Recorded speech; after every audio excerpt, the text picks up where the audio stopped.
Welcome to the meeting room at Global TV Talk Show, a broadcast service of globalbusinessnews.net. Now, here's your host, Ed Cohen. You're on Global TV Talk Show, a business unit of globalbusinessnews.net, which has been around since 2003, according to Google Analytics. We've had over 1 million audience page views from over 100 countries, albeit 70% is US, Canada, Mexico, 20% Europe, about 10% in Asia, and then the rest of the world. So we have with us a special guest today, Avital Miller. Did I pronounce that right? Almost. It's Avital. If it helps, Siri thinks my name is Albital, and if you see my height, it means there's still hope for me. So Avital is what kind of a name? What's the where's it from? Yeah, it's an Israeli name. No kidding. And Right. my mother was born in Israel, and she gave my brother, my sister, and I Israeli names. How interesting. Wow. Okay. Yeah. And then once again, it's Avital. Avital. Mm-hmm. What's it mean? It means dew, D-E-W, of my father, as in sustainer of God. Amen. Which is also why I think Siri thinks I'm going to be tall, because I have big shoes to fill. Amen. And good Shabbos. All right. So we're going to talk today about healing. And to what extent is healing oneself, healing others, to what extent is this biblical? Is this biblical? That is I mean, does it come from your upbringing? Oh, me personally, the connection with healing. I love this question. I've never been asked this before. Well, the first thing that I want to say about this, which is a little more, if we don't get into like the Jewish biblical aspect, but a little more like a general religion or general belief of what God is and that connection. What I really believe is when we're connecting with God, divine source, it's when we're tuning into awareness and we're truly being ourself and we're being in our wholeness. And it's very healing when we really know ourselves and when we really be ourselves. So in that way, you connect with God, but in a different way than traditionally what we've been told, biblically, right? And then we get research that shows that people who do have a spiritual or religious practice are more likely to heal, right? And one of the connections of that is even just having a mindset of belief and of hope, right, is much more healing, and focusing on our potential and believing that something can help you is much more healing than thinking about the challenges that come up with disease and not thinking that there's anything that can be done for you. So it's fascinating. Mm-hmm. This also relates to the idea, the psychological idea of being at peace or being in the zone, whether as athletic, when your body is working with your mind and everything just works, and if you're a basketball player, you shoot that ball and the darn thing goes in. And whereas you could shoot it 2 minutes later or earlier and it won't go in for whatever the reason. But sometimes you just get it right. And so when I'm doing these kinds of talk shows and I have a guest that has got it together, like you, then click, everything is just perfect. All right, so your email is info@healinghappensforyou.com.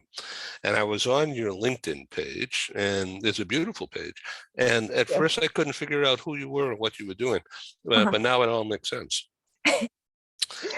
Yeah. I think it's one of these things where people ask me that a lot, because what I do plays in a lot of directions, and the bigger overarching thing of what I do is I create galactic experiences for people.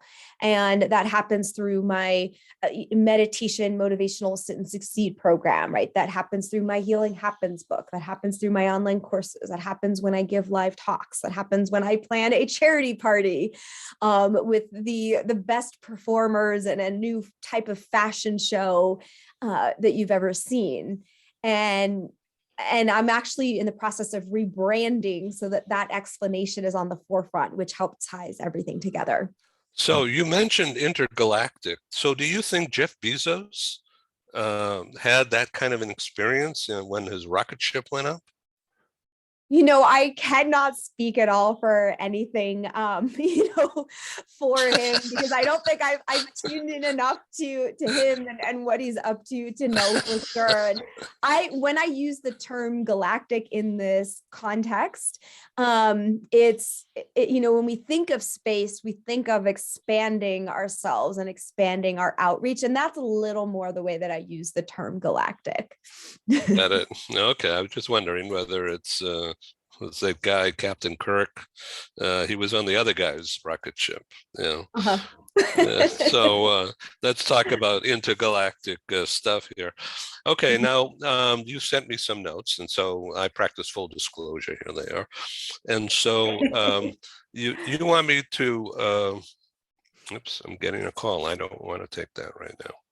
What are the top 4 full-bodied success mastery tips? What the heck does that mean? That's a lot of words. Yeah. Shall I take you to the beginning of where those words came from? And is there an alternative half body? Is there an alternative half body? But there could be an alternative 1/100th body. Oh, okay. Let's get into this. Yeah, but I will pop up because it actually comes from my book, Healing Happens, Stories of Healing Against All Odds. And what kind of a plant is that? What kind of a plant? This is the lotus flower. It's just turned sideways actually on the cover. Mm-hmm. Like that was just an artistic choice of my cover designer. The lotus flower has 1,000 petals. And the idea behind it is that it opens up when you come into full awareness. And the yogic belief is that, in a sense, it's the image of your crown chakra opening up when you can connect with all awareness, all wisdom, all knowledge that's out there, and really know yourself and know what's going on with other people, is one way to explain it. And so it's nice when you talk about healing and you're looking at biblical and all these other different perspectives, how that ties in. And I have an engineering degree. I worked as a program manager at Microsoft straight out of college. I also got a dance major because I love dancing. And here I am working at Microsoft. It's an amazing company, but how many of us at age 20 really know what we want to do for life? And I transitioned into the yoga and the fitness realm, and I'm a teacher trainer and a fitness director, and I'm teaching 25 to 30 classes all over town known as the Energizer Bunny. And then I started having issues with my health, with fatigue, with my hair falling out, with my muscles turning to fat. And I was getting weaker than my students.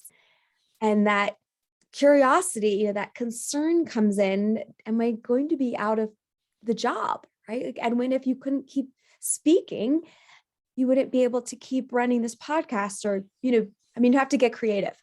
And I did what most of us would do. I went to the doctor, and eventually I got a diagnosis and I got medicine, was sent out the door saying that's it for life. And there wasn't an explanation of the potential for healing or all these other things that I could do.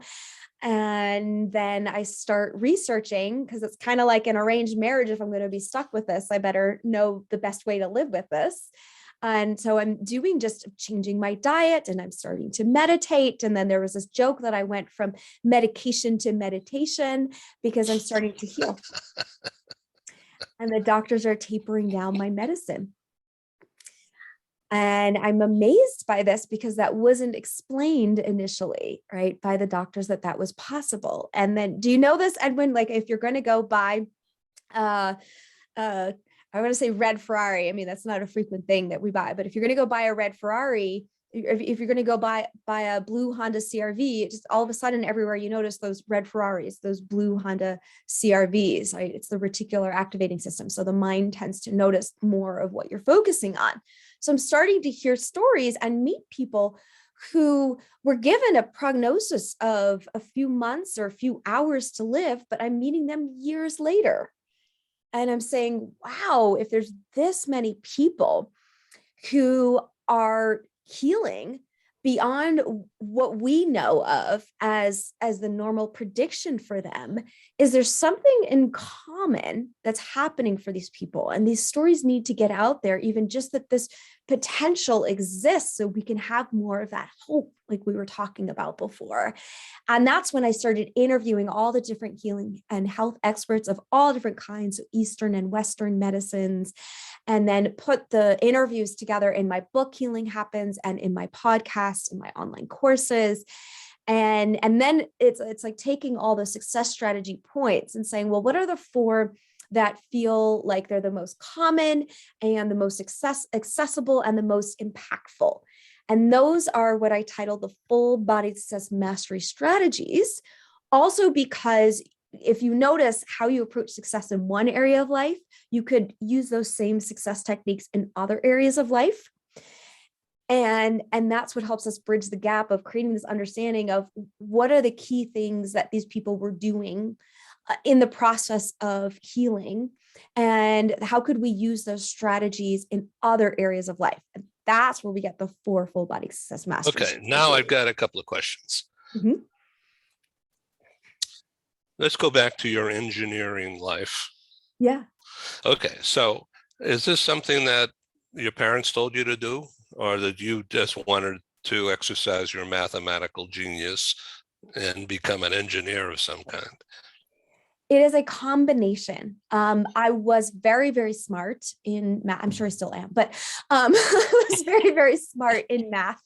I was deficient in my writing skills. So, I have to jump in and say, I am not, and nor have ever been, efficient in math, but I get concepts real good. So let's go back to engineering for a second. Now, engineering, and there's a story behind why I'm asking you this, okay, which I'll get to. Yeah. So engineering means step 1 leads to step 2 because the way step 1 was created and because of the intention of where you want to go in step 2. Mm-hmm. Some kind of building blocks, like Legos or something, right? All right, simple. Yeah. And so one thing connects with another, and then another, and then eventually you have a structure out of nothing. Mm-hmm. You start with a blank white piece of paper, let's say, and sometime later there is a bridge that doesn't fall down. Right. And right. So right. Until President Biden comes up with an infrastructure plan and all things will get fixed someday. So let's just say that there is an engineering system to what you're talking about. You're taking a real high concept thing of full-bodied success mastery tips. Now, this doesn't sound like an engineering process. This sounds like someone smoking dope and thinking about stuff. So you've taken an engineering step-by-step process and applying it to the concept of wellness. Mm-hmm. And your embodiment of this is you and your need to be better. And so there's this driving thing. So did you know at first that this was going to be a process, or you just fell into it and then looked back on it and say, hey, now I understand why I was doing all of this, and everything just fell into place, and then you put the words to this? I would say that I was seeking a process as I was creating this. One thing was just, let me give people more hope, which can be done by just sharing the stories. But the second question was, is there something in common that all of these people are doing that we can repeat? And that's where you start to get a process. The structure. The structure. The structure, let me just jump in. The structure of understanding what's happening to my system, my body, and then trying to understand that. And then, coming to an understanding of, and not just what some doctor's telling you, but the personal understanding about how it's impacting your sleep, your hair, your muscles, or whatever. And then figuring out how to make it work for you. And then the result is that the doctors change your meds and to accommodate what you want to have happen, but they didn't make it happen. You made it happen. So you built the structure around where you wanted to be, and then they changed their support methodology, right? Yeah.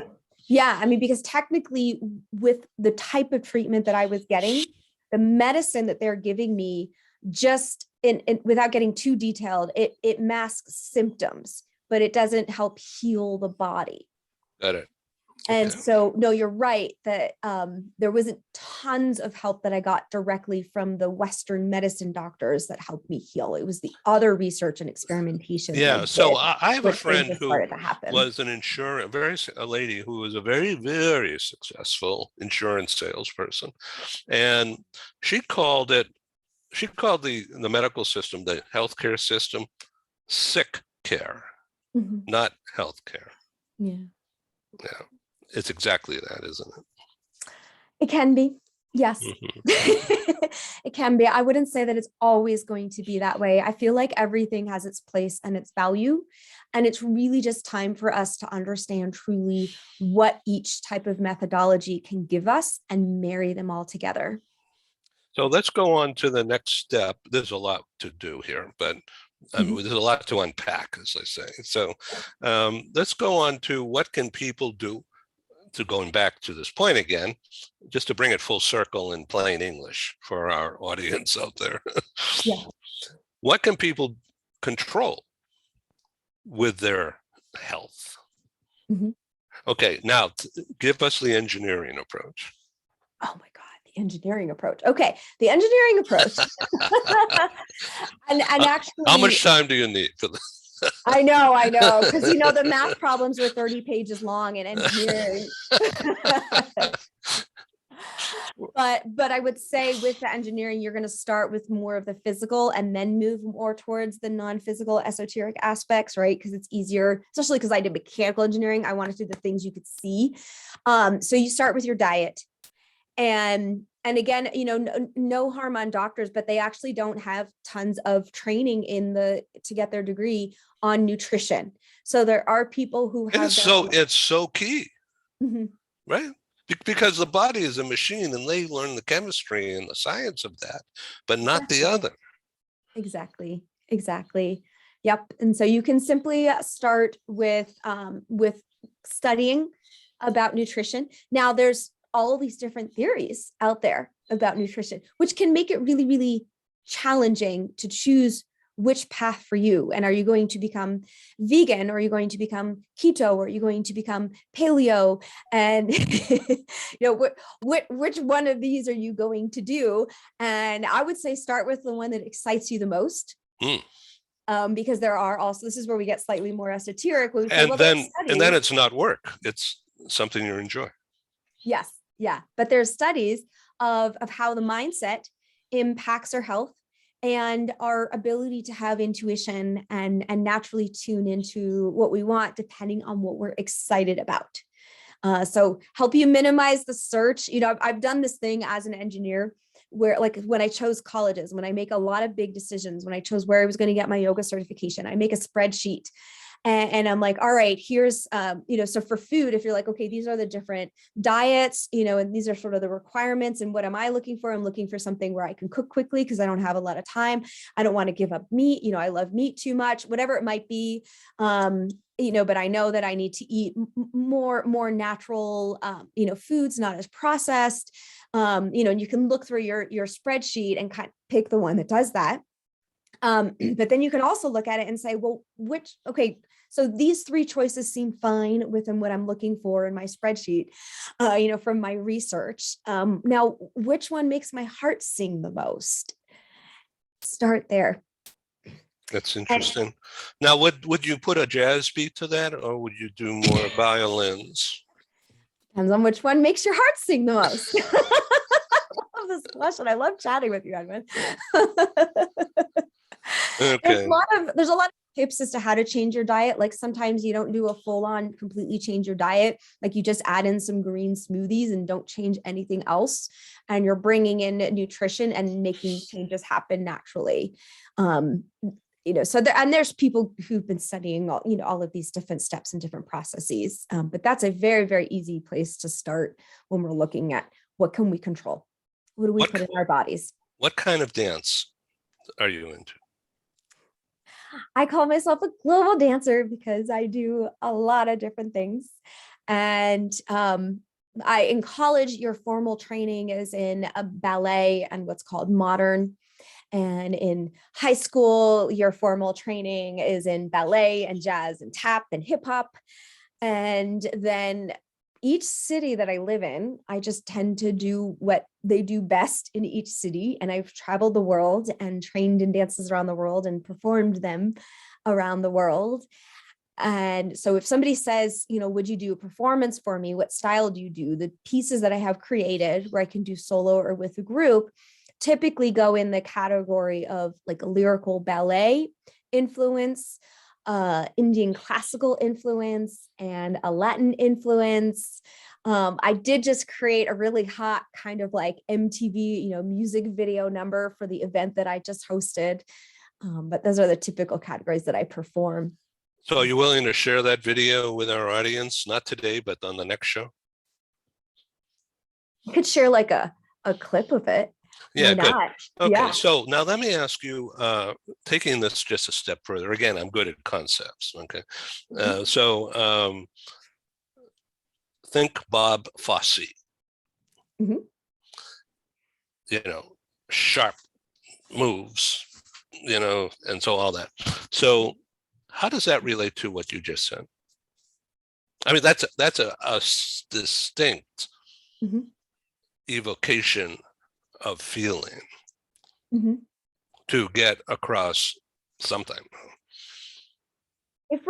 There's one more category of dance that I didn't say that I want to say in reaction to you bringing up Bob Fosse, which ties us back into what I've said a couple times already, which is truly tuning into who you are and your authentic self.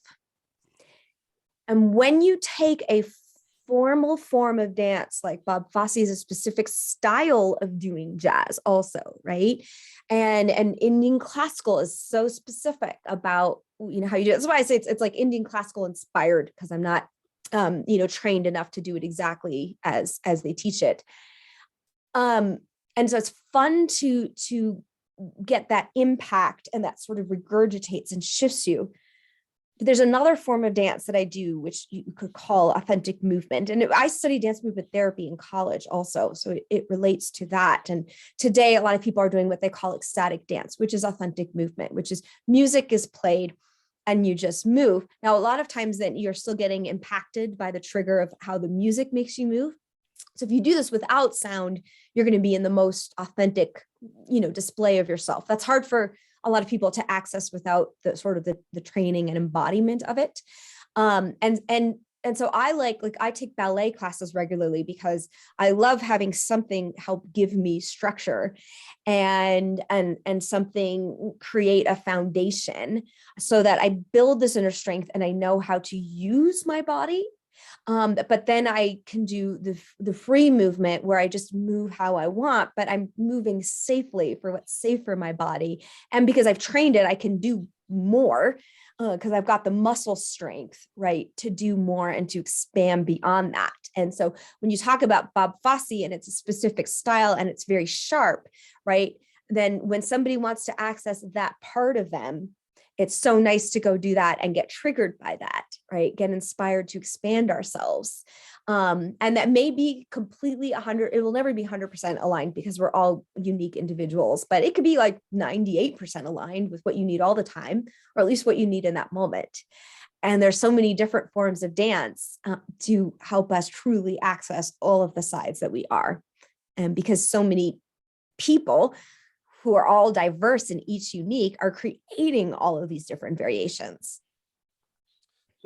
I need to bring this to a close, not because I want to, but because our audience has notified us that our shows are too long. And so to do more of Yay. shorter shows. Okay. So we want you to come back. Okay. Maybe next Thank week, you. week after. So I'm going to read this here. Avital utilizes Being Yoga Alliance E-RIT 500 certified. What? What is E-RIT 500 certified? What is that? Yeah, sometimes you put a bunch of letters there and it seems really amazing, but so each of those letters is something specific, or each of those sections. So RYT is when you first get certified as a yoga instructor, you're going to be called a registered yoga instructor. Got it. Okay. And that is a 200-hour level. What's 500? 500 is when you've done 500 hours of training. 500 hours? How many days is that? 500. It's like, wow. And then you get the E. Well, you do it over a few years usually. And again, I'm not good in math, but I'm just multiple. Yeah. And then you get the E when you're an experienced registered yoga teacher with 500 hours certification. So the E, I think it's 1,000 hours of teaching maybe. But after a certain number of hours of teaching, you get the E. Hi, this is Ed, and I thank you for tuning in to Global TV Talk Show, a unit on globalbusinessnews.net.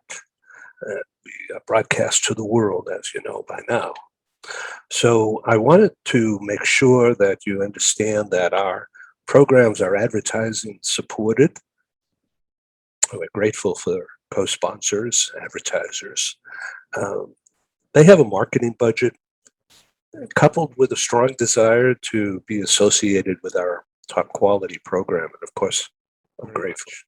Well, here's our advertisers, and we'll be back in just a couple of minutes or so, and we'll proceed with this interesting conversation.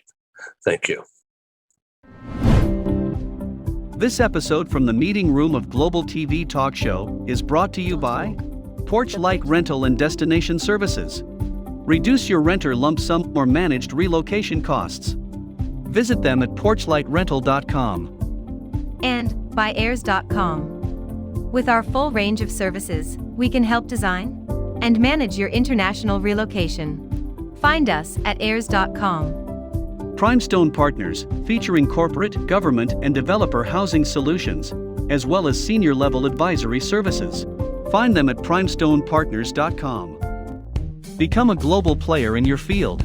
Cross Culture to Go provides virtual support for your global business and career success. We can help you thrive in 140 plus countries and markets. On the web at crossculturetogo.com.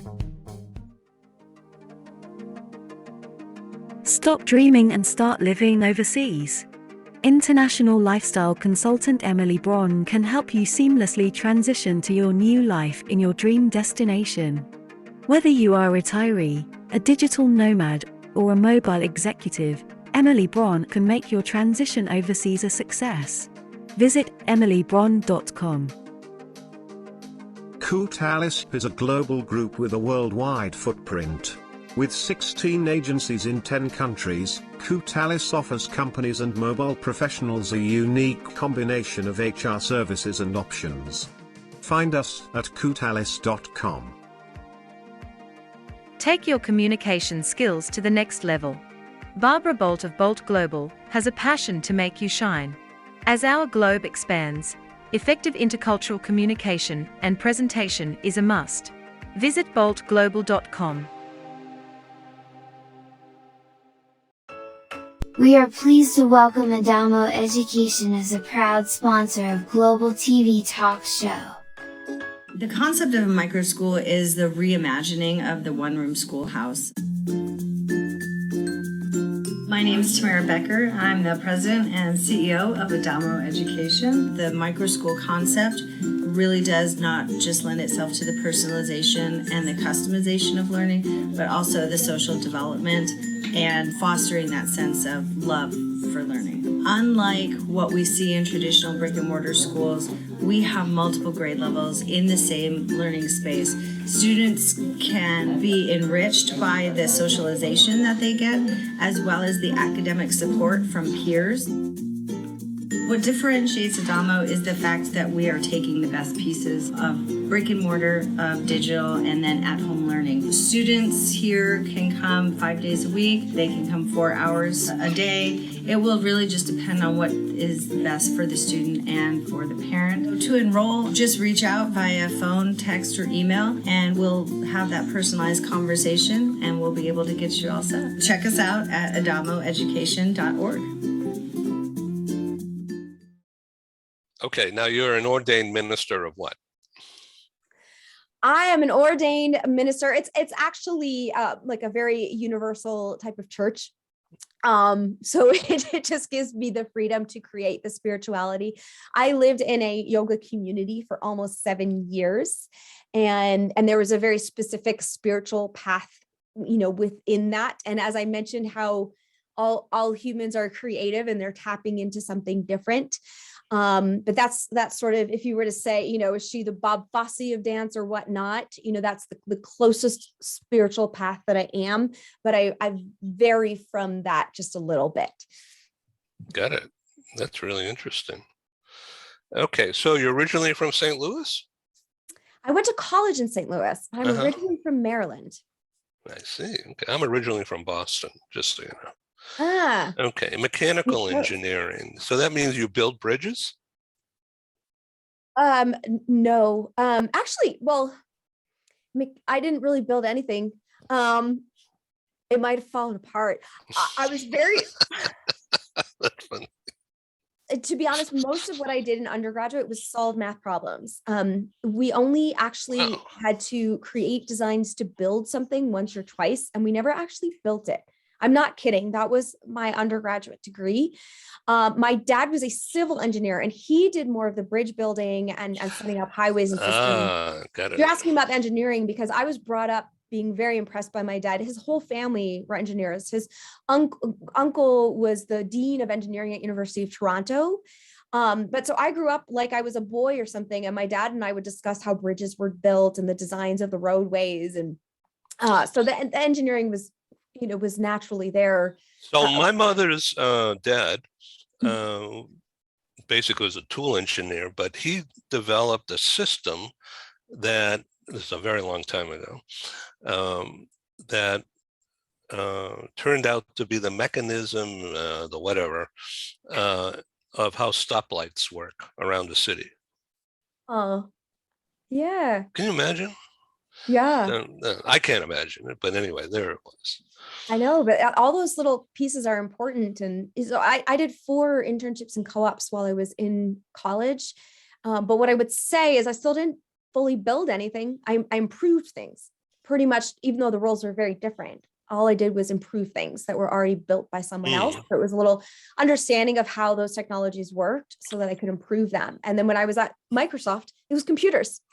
And I was actually very focused on the user experience and using computers, which turns out really well when I need to create websites for my business. And I've already been trained on how to think about how a customer thinks and how to make the flow more smooth on a website. So his son, in other words, my mother's brother, I have to be careful how I say all this, but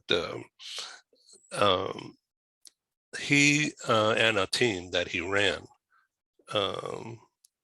at a major aircraft company that at the time built helicopters after World War II.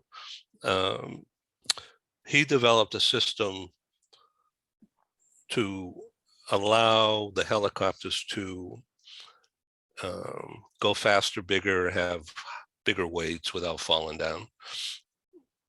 Mm-hmm. If you can imagine that propulsion and lift and whatever, it's beyond me, but anyway. So I get it, what you're saying. in concept. So people can reach you. I'm going to read this at avitalmiller.com, AVITAL Miller.com. And the other one is healinghappensforyou.com. Yeah, and I like reminding people it's FORYOU. Yeah, not the Healing number happens four. Yeah, you. yeah. Mm-hmm. Yep. Would you please come back, say in a week or so, and let me know if you can look out about a week or 10 days. If we could do 2 or 3 more, let's call it a series Okay. of healing, Okay. and we could stretch it out through April. I would love to. We'll just look at our All right. calendars and match them Yeah, up. and each one, if we could focus in on trying to get it to 20 minutes, we may not do, but Anyway, peace. Why don't you hold up your book cover again? Absolutely. Why? That's really interesting. So if you don't mind, send me, after we get off, send me an email with a URL to that clip of dance, okay? Sure. Okay, because I'm going to build a website to support this series. Oh, okay. Thank you. No, I welcome your advice. Yeah. Because I'm just moving blocks around, and sometimes even the system crashes. They don't like what I'm doing, but they don't say, "Yeah, do it this way." It just crashes. Yeah. Nice talking with you. Thank you. You too. Have a good weekend. Bye. Bye. Thank you.